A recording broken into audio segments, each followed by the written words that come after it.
The house that spoke to its owner.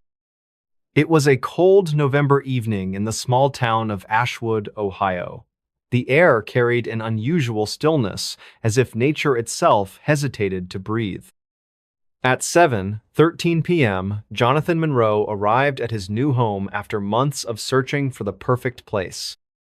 He had purchased the charming two-story house on Elm Street just 3 days ago, excited about starting a new chapter in his life. Before we begin, tell me, where are you listening from, and what time is it there? As Jonathan unpacked his belongings, he noticed something peculiar about the house. The wooden floors creaked with a distinct pattern that almost sounded like whispers. Just old house settling, he told himself, with a nervous chuckle. But the feeling persisted. It was as if the house was watching him, studying his every move. At exactly midnight, when the grandfather clock in the living room struck 12, Jonathan heard a faint voice coming from the walls. It wasn't loud enough to be alarming, but clear enough to make his blood run cold. "Welcome home," it said softly, as if the very fabric of the house was speaking to him. His heart raced, and he found himself glancing around the dimly lit room, trying to locate the source of the sound. Pause for dramatic effect. The next morning, Jonathan decided to investigate further. He walked through each room, noticing how the sunlight seemed to avoid certain corners, casting long shadows even at noon. In the basement, he discovered strange markings on the walls, symbols that looked ancient and otherworldly. As he traced one of the symbols with his finger, the temperature dropped suddenly, and he felt a presence behind him. Turning quickly, he saw nothing but the empty space where he had stood moments ago. That night, at precisely 2:47 a.m., the voices returned. This time, they were more insistent, calling out his name in a tone that sent shivers down his spine. "Jonathan?" "Stay," the voice whispered, followed by a low, guttural laugh that echoed through the house. He tried to sleep, pulling the blankets tightly around him, but the sounds continued. Footsteps on the ceiling above his bedroom, doors creaking open and shut despite being securely locked. Over the following days, the phenomena escalated. Objects would move on their own, appearing in different places than where he had left them. A porcelain vase he kept on the dining table would find its way to the kitchen counter every morning, no matter how many times he returned it to its original spot. The mirrors in the house showed reflections that weren't quite right, sometimes showing an extra figure standing behind him when he was alone. One afternoon, while exploring the attic, Jonathan found an old journal hidden beneath some dusty boxes.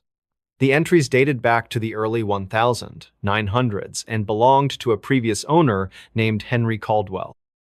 The writings detailed similar experiences, voices in the walls, moving objects, and an overwhelming sense of being watched. The final entry, written in shaky handwriting, read, "I can't escape it anymore. The house knows me better than I know myself. It speaks to me now, not just in words, but in feelings. I fear what comes next." As the days turned into weeks, Jonathan realized the house was changing him. He began hearing the voices even outside its walls, as if the house had extended its influence beyond its physical boundaries. His dreams became vivid and unsettling, filled with images of faces peering through walls and hands reaching out from shadowy corners. Pause for emphasis. On December 15th, at 3:18 a.m., everything came to a head. The house seemed alive, pulsating with energy that made the lights flicker uncontrollably. The voices grew louder, overlapping each other in a cacophony of whispers and laughter. Jonathan found himself drawn to the living room, where the grandfather clock had stopped ticking. Standing before it, he felt a connection to the house that went beyond mere ownership. It was as if they shared a consciousness. "Who are you?" he asked aloud, his voice trembling. The answer came not from words, but from a deep understanding that filled his mind. The house wasn't just a structure, it was a living entity that had existed long before its physical form. It had absorbed the memories, emotions, and experiences of every person who had ever lived within its walls, creating a collective consciousness that transcended time. In that moment, Jonathan understood why the house had chosen him. It needed someone who could listen, truly listen, to its story. And though the realization brought both terror and wonder, he knew he couldn't leave. The house had become part of him, just as he had become part of it. Their fates were intertwined in ways he could never have imagined when he first stepped through its doors. As dawn broke over Ashwood, Jonathan sat in the living room, staring at the now silent grandfather clock. The voices had quieted, but he could still feel their presence, like a gentle hum beneath the surface of reality. The house continued to speak to him, not through words, but through the subtle movements of its walls, the shifting patterns of its shadows, and the ever-present awareness that he was never truly alone. The witch who tormented a family for years. The witch who tormented a family for years.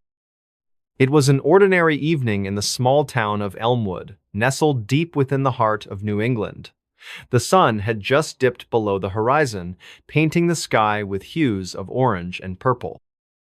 A chill ran through the air as autumn leaves swirled gently around the old oak tree standing tall at the corner of Maple Street. This was where it all began, a tale that would haunt the memories of one family forever. Mrs. Eleanor Carter, a kind-hearted woman in her late 40s, lived with her husband Robert and their two children, Emily and Thomas, in a modest home on Maple Street. Their house stood quietly among others, its white picket fence framing a garden filled with blooming flowers during warmer months. But this particular night felt different. There was an eerie stillness in the air, as though nature itself held its breath. Eleanor noticed it first when she heard faint whispers coming from the attic. At first, she thought it might be the wind playing tricks on her ears, or perhaps the old pipes groaning under pressure. She dismissed it and continued preparing dinner for her family. However, as the hours passed, the whispers grew louder, almost rhythmic, like someone chanting softly but deliberately. Robert, who had been reading the newspaper by the fireplace, looked up sharply when he too heard the sound. "Did you hear that?" he asked, his voice tinged with curiosity, yet laced with unease. "Hear what?" Emily replied innocently, her young face lighting up as she played with her dolls nearby. Robert shook his head. "Nothing, sweetheart," he said, forcing a smile to reassure her. Yet, deep down, he couldn't shake off the feeling that something wasn't right. That night, sleep eluded them all. Each member of the Carter family lay awake in their beds, listening intently to the strange noises emanating from the attic. It wasn't just whispers anymore. There were tapping sounds, soft but insistent, followed by low growls that sent shivers down their spines. The atmosphere inside the house became oppressive, heavy with tension and fear. The next morning brought no relief. As Eleanor went about her daily chores, she found peculiar things happening around the house. Items were misplaced, her favorite teacup sitting atop the refrigerator, books stacked neatly in places they hadn't been before, and even the salt shaker positioned upside down on the dining table. None of these occurrences seemed accidental. They carried an air of deliberate mischief. Thomas, only 8 years old at the time, came running into the kitchen, panic evident in his wide eyes. "Mom! Mom!" he cried out, clutching a toy car tightly in his hand. "There's a shadow in my room. It moves when I'm not looking." Eleanor bent down to comfort him, her own heart pounding wildly in her chest. "It's okay, honey," she murmured soothingly. "Sometimes our minds play tricks on us." But deep down, she knew better. As days turned into weeks, the disturbances escalated. Candles flickered without cause, doors slammed shut violently despite calm weather, and cold spots appeared randomly throughout the house. One evening, while Robert was working late at his office, Eleanor decided to investigate the source of the haunting herself. Armed with nothing more than a flashlight, she ascended the creaky wooden stairs leading to the attic. The moment she stepped inside, a wave of dread washed over her. The air was thick, suffocating almost, carrying a faint smell of sulfur. Shadows danced erratically across the walls, taking shapes that defied logic. Then, amidst the chaos, she saw a Heron old woman cloaked in black, her face obscured by a wide-brimmed hat. Her presence radiated malevolence, striking terror into Eleanor's very soul. "Who are you?" Eleanor demanded, her voice trembling despite her best efforts to sound brave. The figure, laughed a chilling, guttural sound that echoed through the cramped space. "I am the guardian of this place." The woman hissed, her words dripping with venom. "And your family has trespassed upon my domain." Eleanor stumbled backward, nearly dropping her flashlight. Before she could gather her wits, the woman raised a gnarled hand, muttering words in a language unfamiliar yet unsettlingly ancient. A surge of energy coursed through the room, forcing Eleanor to flee back downstairs. When Robert returned home that night, he found Eleanor pale and shaken, recounting the horrifying encounter. Together, they sought answers, consulting local historians and folklore experts. What they discovered chilled them to the bone. Decades earlier, a witch named Agatha Blackwell had resided in their very neighborhood. Accused of practicing dark magic, she had vanished mysteriously after being ostracized by the community. Some claimed she had cursed those who dared trespass onto her land, binding her spirit to the area long after her physical form had perished. Determined to break the curse, the Carters reached out to a renowned paranormal investigator named Henry Grayson. Known for his expertise in dealing with supernatural phenomena, Grayson agreed to help them. Upon visiting the house, he immediately sensed the overwhelming presence of negative energy. He set up various equipment, including EMF detectors and thermal cameras, hoping to capture evidence of the entity plaguing the family. Over several nights, Grayson documented numerous instances of unexplained activity, disembodied voices captured on audio recordings, objects moving independently on camera, and sudden drops in temperature that coincided with sightings of the ominous figure. Yet, breaking the curse proved far more challenging than anticipated. Grayson delved deep into research, uncovering fragments of Agatha Blackwell's past. She had been a recluse, feared and misunderstood by her neighbors. Her supposed crimes included hexing livestock and causing crop failures, though much of the evidence against her stemmed from superstition rather than fact. Still, the hatred directed toward her had driven her to desperation, fueling her desire for vengeance against anyone connected to her former life. Armed with this knowledge, Grayson devised a plan. He believed that appeasing Agatha's restless spirit might ease the torment inflicted upon the Carter family. With the assistance of a local priest, Father Michael O'Connor, they performed a cleansing ritual designed to release Agatha from her earthly binds. Under the pale light of a full moon, the ritual commenced in the attic, the epicenter of Agatha's influence. Chanting prayers and burning sage, Grayson and Father O'Connor worked tirelessly, their voices steady despite the growing intensity of the supernatural forces opposing them. Objects flew across the room, furniture overturned, and the air crackled with electricity.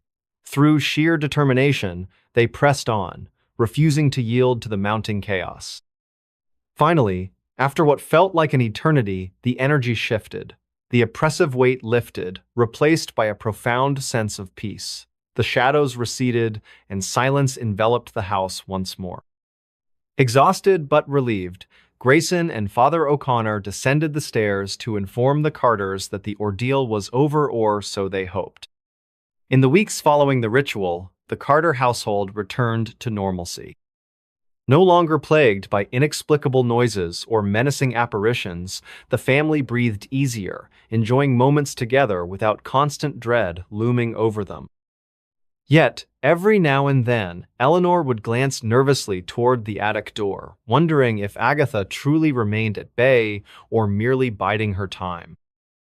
For the people of Elmwood, the story of the witch who tormented the Carter family became legend, whispered in hushed tones around campfires and shared among generations. While some dismissed it as mere myth, Others swore by its authenticity, cautioning anyone who ventured near Maple Street to tread lightly, lest they awaken the wrath of a vengeful spirit once again. The ghost who solved her own murder. The night was eerily quiet in the small town of Willow Creek. It was around 10:30 p.m. when Emily Carter, a young woman in her late 20s, returned home from a long day at work. The streets were deserted, and the only sounds were the occasional rustling of leaves in the cool autumn breeze. Emily lived alone in a modest two-story house on Maple Street, just a few blocks away from the local park where children would often play during the day. As she unlocked her front door, Emily couldn't shake off the feeling that something wasn't quite right. She paused for a moment, glancing around the dimly lit porch before stepping inside. The house seemed unusually cold, even though the thermostat was set to a comfortable temperature. Her heart began to race as she noticed that the living room curtains were slightly askew, something she was certain she had left perfectly closed earlier that morning. Taking a deep breath, Emily called out softly, "Hello? Is anyone here?" Her voice echoed through the empty rooms, but there was no response. Still, an unsettling sensation crept over her as she moved cautiously toward the kitchen. That's when she saw a faint trail of muddy footprints leading from the back door to the hallway. Panic surged through her veins, but before she could react, a shadow darted across the corner of her eye. Emily spun around, her pulse pounding wildly in her chest. There, standing in the doorway between the dining room and the kitchen, was a man she didn't recognize. He wore a dark hoodie pulled low over his face, and his hands were tucked into the pockets of his jeans. For a brief second, their eyes met, and Emily felt a chill run down her spine. Without thinking twice, she turned and ran toward the front door, fumbling with the lock in her haste. But it was too late. The stranger lunged forward, grabbing her arm and pulling her backward with surprising strength. Emily screamed, struggling against his grip, but he quickly covered her mouth with one hand while pressing a sharp object against her throat with the other. "Shut up," he hissed menacingly, his voice laced with anger and desperation. Tears streamed down Emily's cheeks as she realized the gravity of her situation. This wasn't just a random break-in. This man meant to harm her. In those final moments, Emily's mind raced frantically, trying to piece together any clues about what had led to this nightmare. Had someone been watching her? Was this personal or simply bad luck? As darkness enveloped her vision, she wondered if anyone would ever uncover the truth behind her tragic fate. Days passed, and the residents of Willow Creek whispered nervously among themselves about the disappearance of Emily Carter. Detectives arrived from the nearby city to investigate, combing through her home for evidence. They found signs of struggle-broken furniture, scattered belongings, but no definitive leads. CCTV footage from neighboring houses revealed nothing more than a shadowy figure slipping into Emily's yard shortly before midnight on the night she vanished. One evening, as Detective Mark Thompson reviewed the case files once again, he received an anonymous tip via email. Attached was a grainy photo taken from a security camera at a gas station several miles away. The image showed a man matching the description provided by Emily's neighbors, purchasing snacks and fuel hours after the estimated time of her death. His license plate number was partially obscured, but enough digits remained visible to narrow down potential suspects. Mark followed up on the lead, eventually identifying the man as Ryan Moore, a former employee of the company where Emily worked. Records indicated that Ryan had been fired under suspicious circumstances 6 months prior, citing misconduct allegations that were never fully resolved. Could jealousy or revenge have driven him to such extremes? Meanwhile, strange occurrences began plaguing the Carter household. Neighbors reported hearing faint cries emanating from within the walls late at night, despite the property being sealed off by police tape. Some claimed they spotted a translucent figure wandering aimlessly around the backyard, its form vaguely resembling that of Emily. These accounts reached the ears of paranormal investigator Lisa Grayson, who decided to pay the house a visit.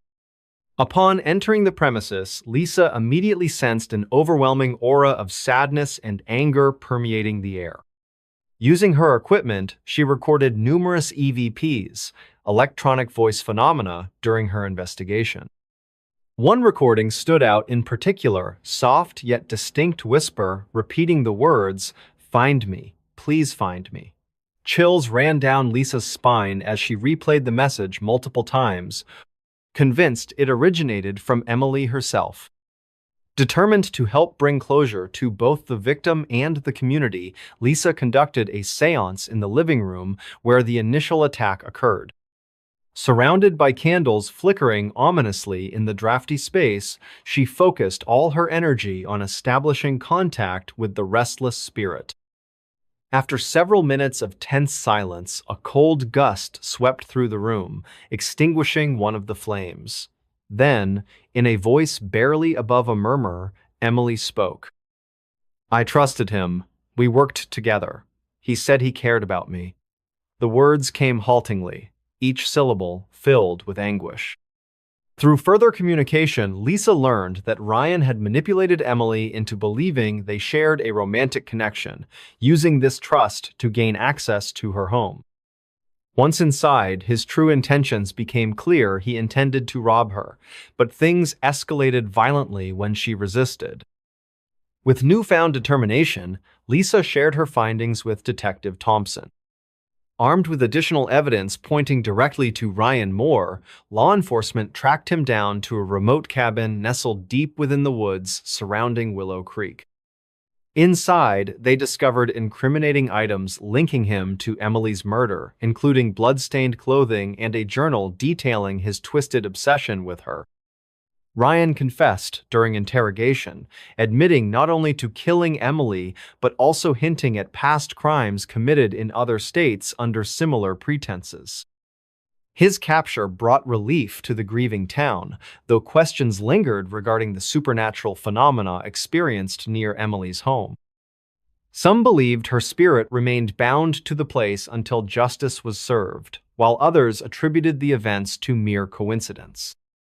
Years later, the house on Maple Street still stands vacant, its windows boarded up and vines creeping steadily along the exterior walls. On quiet nights, locals claim to hear faint echoes of laughter mingled with sorrowful sobs drifting through the air. Whether these sounds stem from residual energy left behind by Emily or merely the imagination of frightened minds remains uncertain. What is undeniable, however, is the impact her story has had on everyone touched by its tragedy. The Demon House of Indiana. The Demon House of Indiana. It was a crisp autumn evening in the small town of Elkhart, Indiana. The sun had just set behind the rolling hills, casting long shadows across the landscape. A soft breeze rustled through the trees as 15-year-old Emily Carter walked home from her after-school job at the local diner. She carried with her a flashlight, its beam cutting through the gathering darkness. As she passed by the old Johnson mansion on Maple Street, Emily couldn't help but feel an uneasy sensation creep over her. The house had always been talked about in whispers among the townsfolk, stories of strange occurrences and unexplained phenomena that had driven away several families over the years. But tonight, something felt different. Emily paused outside the wrought iron gate, her breath visible in the cool air. The house stood silent against the night sky, its windows dark and empty like hollow eyes. Yet there was movement inside, faint flickers of light dancing across the upstairs bedroom. Her curiosity piqued. She hesitated before stepping closer to the front door. Inside the mansion, the atmosphere was oppressive. The air carried a heavy, metallic scent that made Emily's stomach churn. The walls were lined with faded wallpaper peeling at the edges, revealing patches of damp plaster beneath. An antique grandfather clock ticked loudly in the corner, each second echoing through the cavernous space. At precisely 7:30 p.m., Emily heard it, a low, guttural growl emanating from somewhere deep within the house. It wasn't animalistic. This sound carried an intelligence, a malevolence that sent chills down her spine. She froze, her hand instinctively reaching for the flashlight still hanging from her belt. Upstairs, in what had once been the master bedroom, Emily discovered the source of the disturbance. The room was filled with an eerie greenish glow, emanating from a large mirror that hung crookedly on the wall. As she approached, the reflection in the glass began to change, not just her own image, but shapes shifting and contorting beyond comprehension. A sudden drop in temperature caused Emily's breath to fog again, even indoors. The air seemed to thicken, becoming almost tangible around her. From the corner of her eye, she noticed movement, shadowy figures darting just out of sight whenever she turned to look directly at them. Her heart raced, pounding in her chest like a trapped bird. In the kitchen, Emily found evidence of previous occupants' desperate attempts to combat whatever force inhabited the house. Salt lines crisscrossed the floorboards, their patterns complex and deliberate. Burnt offerings lay scattered across the countertops, their ashes mingling with strange symbols drawn in chalk on the walls. Among these markings was one particularly disturbing phrase repeated over and over: "They see us." As midnight approached, the activity intensified. Doors slammed shut on their own, creating sharp cracks that reverberated through the house. Footsteps echoed from above, though no one else was present. The sound of children laughing carried through the halls, only to be followed by anguished screams that made Emily's blood run cold. In the basement, where the temperature remained consistently below freezing despite the season, Emily uncovered the most chilling discovery. There, chained to the far wall, was a series of journals belonging to the original owners of the house, the Johnson family. Their entries detailed increasingly horrifying encounters with an entity they referred to as the Watcher. Page after page described sleepless nights filled with whispers, cold spots, and the feeling of being constantly observed. One particular entry, dated 3 days before the family mysteriously disappeared, struck a chord with Emily. In it, Mr. Johnson wrote about seeing his own reflection move independently of his body while standing in front of the same mirror she'd encountered earlier. He described how his reflection had smiled, a slow, deliberate curve of lips that didn't match his own expression. By now, the time was nearing 2:00 a.m. Emily realized she needed to leave immediately, yet something compelled her to stay. Perhaps it was the scientist within her yearning for answers, or maybe the entity itself was manipulating her thoughts. Whatever the reason, she found herself drawn back to the upstairs bedroom and that accursed mirror.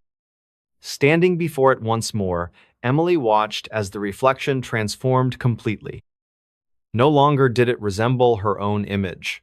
Instead, a grotesque figure emerged, humanoid yet twisted, its features melting and reforming like wax caught between worlds.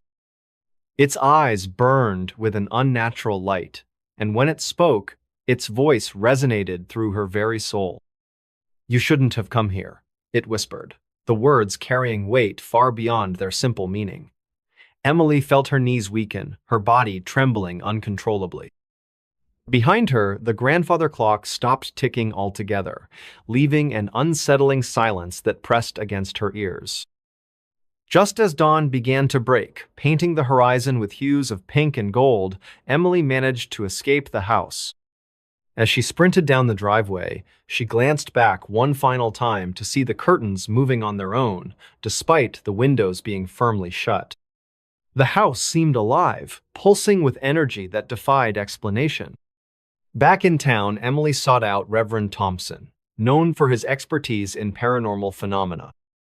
Together, they conducted extensive research into the history of the Johnson mansion, uncovering records of similar incidents dating back centuries. The land itself held significance, once used by Native American tribes for ceremonies involving spirits and otherworldly beings.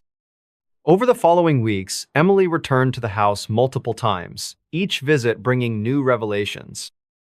She documented every occurrence meticulously, capturing audio recordings of disembodied voices and video footage of objects moving without explanation. One evening, during a particularly intense session, she captured what would become known as the Elkhart Whisper, a recording of clear, intelligible speech emanating from nowhere, warning anyone who listened to stay away from the property. Word spread quickly throughout the community, drawing attention from paranormal investigators across the country. National news outlets picked up the story, dubbing the Johnson Mansion the Demon House of Indiana.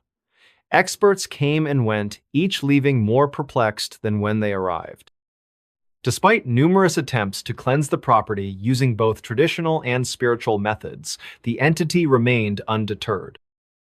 Months later, the decision was made to demolish the house entirely.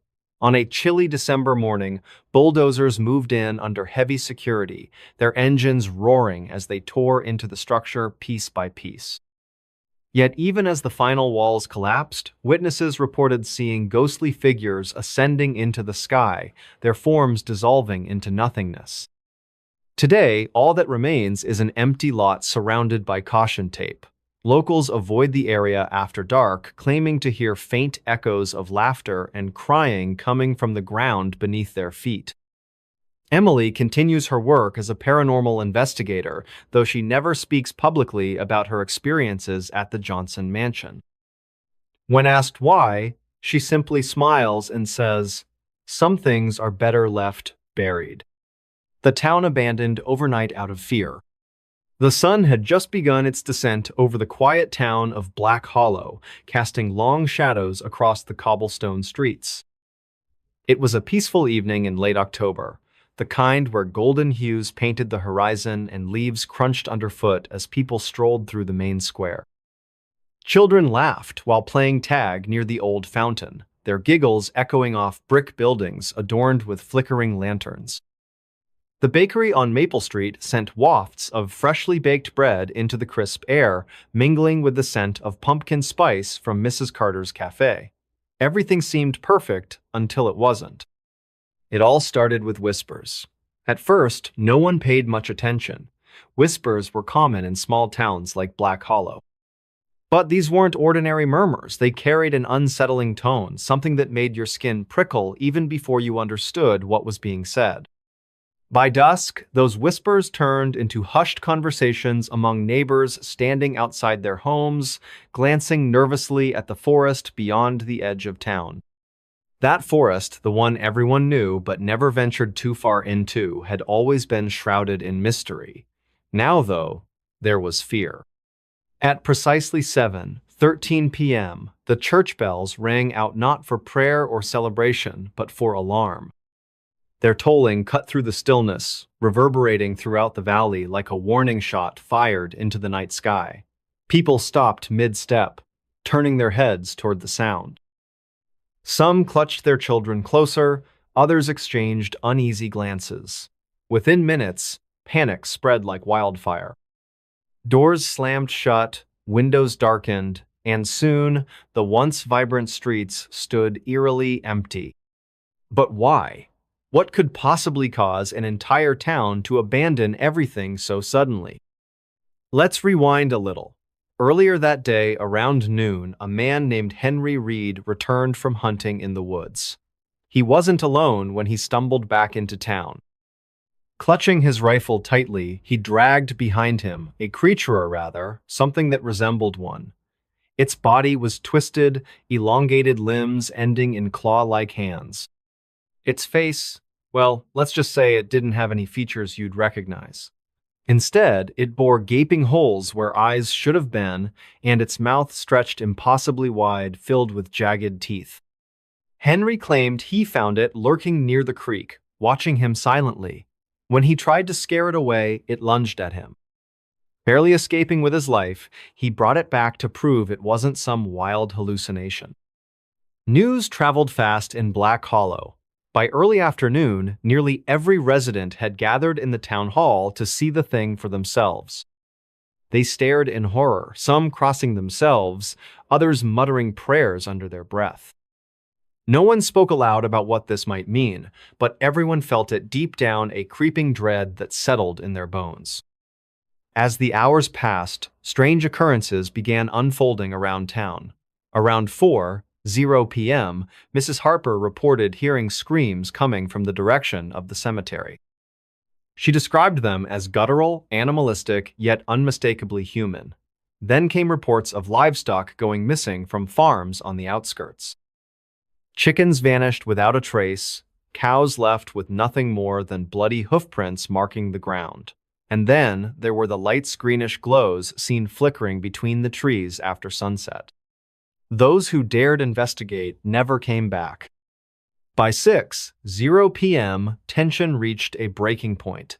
Families packed whatever belongings they could carry, loading wagons hastily. Horses whinnied nervously, sensing the unease.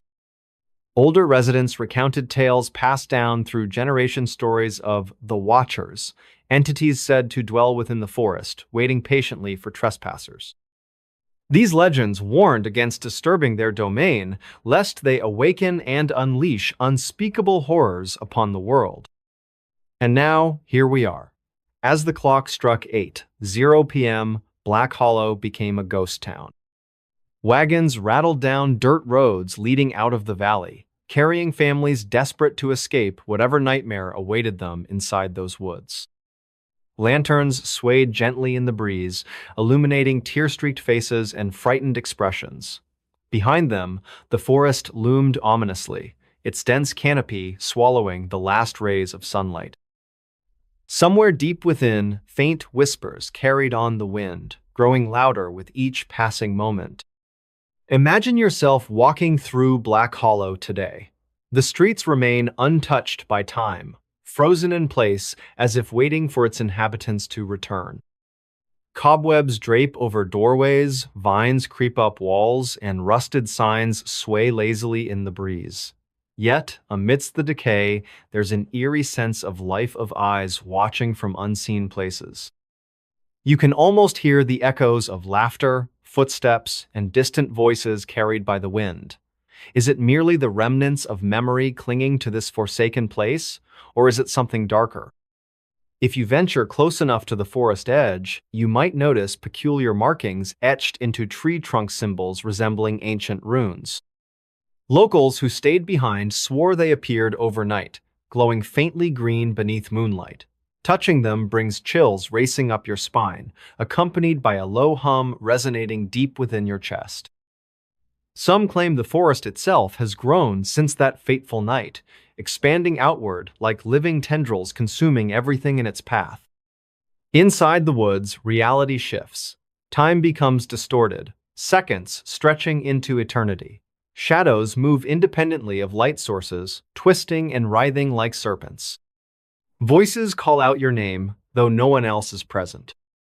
If you're brave, you're foolish enough to press further, you'll encounter remnants of past visitors, discarded tools, broken lanterns, fragments of clothing caught on branches.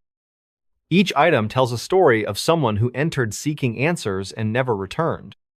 What happened to Black Hollow remains a mystery to this day. Official records state the town was abandoned due to economic hardship, but locals know better. They speak of the Watchers in hushed tones, warning travelers to steer clear of the area. Occasionally, curious souls ignore such advice, disappearing without a trace. Others report seeing figures moving within the trees during twilight, shapes that vanish upon closer inspection. Perhaps the greatest tragedy isn't the loss of Black Hollow itself, but the lessons forgotten by those who survived. Fear drove them away, leaving behind a legacy of unanswered questions and haunting memories. For some, running wasn't enough. Legends persist of sightings along nearby highways, families driving aimlessly, unable to find their way home, doomed to relive that terrible night forever. The winged creature that foretold disaster. The winged creature that foretold disaster. It was a chilly October evening in the small town of Elmwood, nestled deep within the heart of Pennsylvania. The leaves had begun their annual transformation into vibrant hues of red and gold, carpeting the streets with nature's artwork. But this particular night felt differentially still, as if the world itself held its breath. At exactly 8:15 p.m., Emily Carter sat on her porch swing, sipping hot cocoa while staring at the darkening sky above. Emily lived alone in an old Victorian house that had been in her family for generations. Built in the late 1800s, it stood tall and imposing, its wooden beams creaking softly with every gust of wind. She loved this place despite its drafty attic, squeaky floorboards, and the occasional shadowy figure she swore she saw out of the corner of her eye. Tonight, however, there was something unsettling about the air around her home. It wasn't just the crisp autumn breeze or the distant howl of a lone coyote, it was the feeling that someone or something was watching her from beyond the tree line. At precisely 8:23 p.m., Emily noticed movement in the trees across the road. Her curiosity piqued. She leaned forward slightly, squinting to make out what it could be. Then it happened. A massive winged creature emerged from the shadows, gliding silently over the treetops before disappearing again into the darkness. Its wingspan must have been at least 15 feet wide, and its silhouette resembled no bird native to Pennsylvania. A shiver ran down Emily's spine as she realized this was not a mere hallucination brought on by fatigue. Whatever it was real. She paused, trying to process what she'd seen. Was it some kind of rare owl? No, owls didn't fly like that, too graceful, too deliberate. Could it have been a drone? Unlikely, given the size and eerie silence. Whatever it was, it left behind an overwhelming sense of dread that lingered long after it vanished. Emily shook her head, telling herself it was probably nothing more than stress manifesting in strange ways. Still, she couldn't shake the unease gnawing at her gut. By 8:45 p.m., Emily decided it would be best to go inside. As she stepped onto the porch, she glanced back one last time toward the forest. To her astonishment, two glowing eyes now stared directly at her from the edge of the woods. They were unnatural, almost otherworldly, pulsating faintly like lanterns swaying in the wind. Her heart raced as panic set in. Without thinking, she slammed the door shut behind her, locking it tightly before collapsing against the wall. Her breathing came in short, ragged gasps as she tried to calm herself. Inside the house, the atmosphere shifted dramatically. Shadows seemed darker, corners deeper, and the once comforting creaks of the old building now sounded menacing.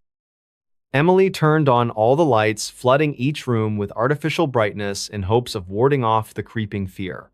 Yet even the harsh glow couldn't mask the oppressive weight pressing down on her chest. Somewhere deep within the house, a faint scratching noise began, soft enough to ignore, but persistent enough to unnerve her further. Minutes ticked by slowly, each second stretching longer than the last. By 9:12 p.m., the scratching grew louder, evolving into a rhythmic tapping sound that echoed through the halls. It reminded Emily of fingernails drumming against glass, though she knew full well there were no fingers attached to whatever made the noise. She grabbed her phone instinctively, dialing the number for Sheriff Markson, who had always been approachable during community events. After 3 rings, he answered groggily. "Elmwood Sheriff's Office," he said, his voice tinged with sleepiness. "Sheriff Markson?" Emily whispered urgently, her throat dry. "It's Emily Carter. I need your help." Markson yawned audibly before responding. "Emily? What's wrong? Is everything okay?" "I don't know how to explain it." She hesitated, unsure whether he'd believe her story. "There's something outside my house. Something. Not normal." A pause followed, then a sigh.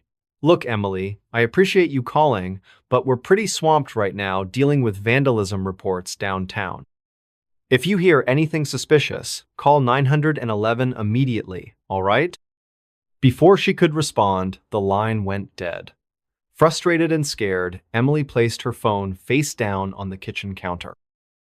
She debated leaving the house entirely, but dismissed the idea almost instantly. The roads at night were rarely safe, especially with wildlife roaming freely. Instead, she barricaded herself in the living room, pulling an antique rifle from beneath the couch where her grandfather used to keep it just in case. Time dragged on excruciatingly slow. By 7 p.m., the tapping stopped abruptly, replaced by an ominous silence that filled the house like fog seeping through cracks in the walls. Emily clutched the rifle tighter, her knuckles turning white. Just when she thought things couldn't get worse, a deafening crash shattered the peace. One of the upstairs windows exploded inward, shards of glass raining onto the hardwood floors below. A shrill screech pierced the air, echoing